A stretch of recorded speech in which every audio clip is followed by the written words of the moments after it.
एक बार स्वामी विवेकानंद जी कहीं चल रहे थे और रास्ते में बहुत बड़ी नदी आ गई तो वह वहीं रुक गए।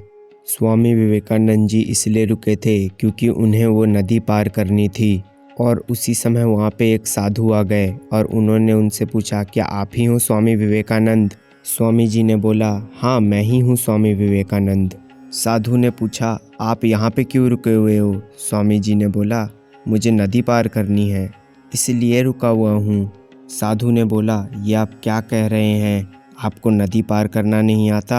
आपको तो कई लोग अपने गुरु की तरह देखते हैं और कई लोग आपको इंस्पिरेशन मानते हैं। आपसे ज़्यादा ज्ञान तो मेरे में है।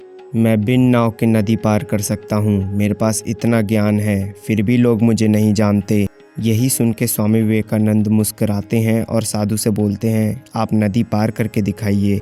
उसी समय साधु पानी के ऊपर चल करके नदी पार करके दिखाता है और वैसे ही पानी के ऊपर चल करके स्वामी जी के पास वापस आ जाता है। और फिर साधु बोलता है, ये देखो, मुझे इस विद्या को सीखने में 15 वर्ष लगे हैं और मैंने 15 वर्ष तक कठोर परिश्रम किया है इस विद्या को सीखने में। ऐसे नदी पार करते हैं, मेरे अंदर इतना ज्ञान है। और उसी समय वहाँ पे नाव आ जाती है और स्वामी जी और साधु उस नाव के अंदर बैठ जाते हैं।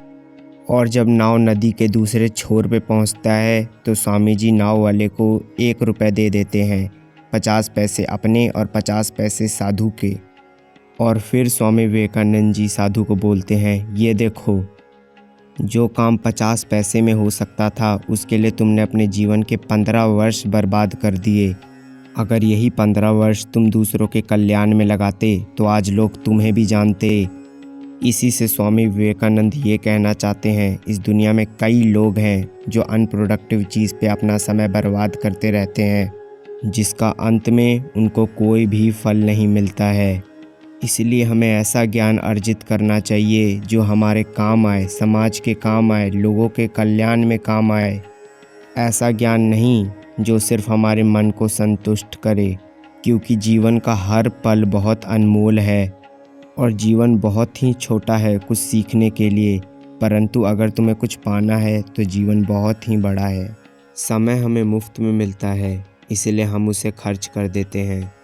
एक बार पैसा खर्च कर दो, परंतु पैसा दोबारा कमाया जा सकता है, पर समय कभी भी दोबारा नहीं कमाया जा सकता।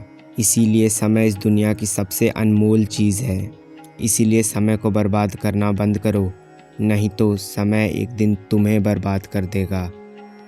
अब ये तुम्हारा नज़रिया है कि तुम इस जीवन को कैसे जीते हो।